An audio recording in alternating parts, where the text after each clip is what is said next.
നഗരസഭയ്ക്ക് ഹൈക്കോടതിയുടെ താക്കീത്. നഗരസഭയുടെ അറവുശാല 15 ദിവസത്തിനകം തുറക്കണമെന്ന് നഗരസഭാ സെക്രട്ടറിക്ക് കോടതിയുടെ നിർദ്ദേശം. 3 കോടി മുടക്കി നിർമ്മിച്ച അറവുശാലയാണ് കഴിഞ്ഞ 13 വർഷമായി വെറുതെ കിടക്കുന്നത്. 3 കോടി രൂപ മുടക്കി 2010-13 വർഷത്തിലാണ് കോടിമതയിൽ 30 സെന്റ് സ്ഥലത്ത് ആധുനിക അറവുശാല കോട്ടയം നഗരസഭ പണി കഴിച്ചത്. ആധുനിക ഉപകരണങ്ങൾ ഉപയോഗിച്ച് മാടുകളെ കശാപ്പ് ചെയ്യുന്ന രീതിയിലാണ് സംവിധാനം. നിർമ്മാണ പ്രവർത്തനം പൂർത്തിയായിട്ടും അറവുശാല തുറക്കുവാൻ നഗരസഭയ്ക്ക് കഴിഞ്ഞില്ല.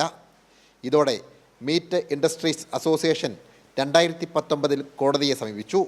2020 ഒക്ടോബറിൽ നഗരസഭ ഉദ്ഘാടനം നടത്തി. എന്നാൽ പ്രവർത്തനം ആരംഭിച്ചില്ല.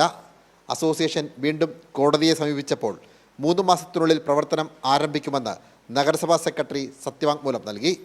പക്ഷേ പ്രവർത്തനം ആരംഭിക്കാൻ നഗരസഭയ്ക്കായില്ല.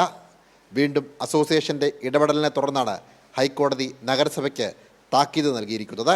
പ്രഖ്യാപിച്ച് 21 തീയതി അന്ന് മുതൽ 15 ദിവസത്തിനകം തുറന്ന് പ്രവർത്തിക്കുകയോ അല്ലെങ്കിൽ തുറന്നു പ്രവർത്തിക്കാത്തതിൻ്റെ എപ്പോൾ തുറന്നു പ്രവർത്തിക്കൂ എന്നുള്ളതിൻ്റെ ശക്തമായ അഫിഡവിറ്റ് ഹാജരാക്കണമെന്നും കോടതി നിർദ്ദേശിച്ചിട്ടുണ്ട്.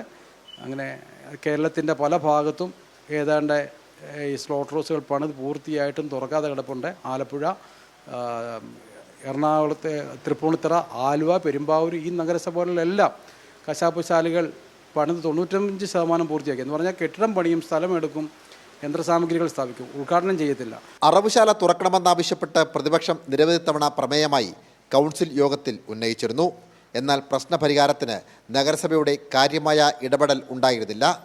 കോടതി ഇടപെടൽ വന്നതോടെ എത്രയും വേഗം അറവുശാല തുറക്കുമെന്നാണ് നഗരസഭയുടെ വിശദീകരണം.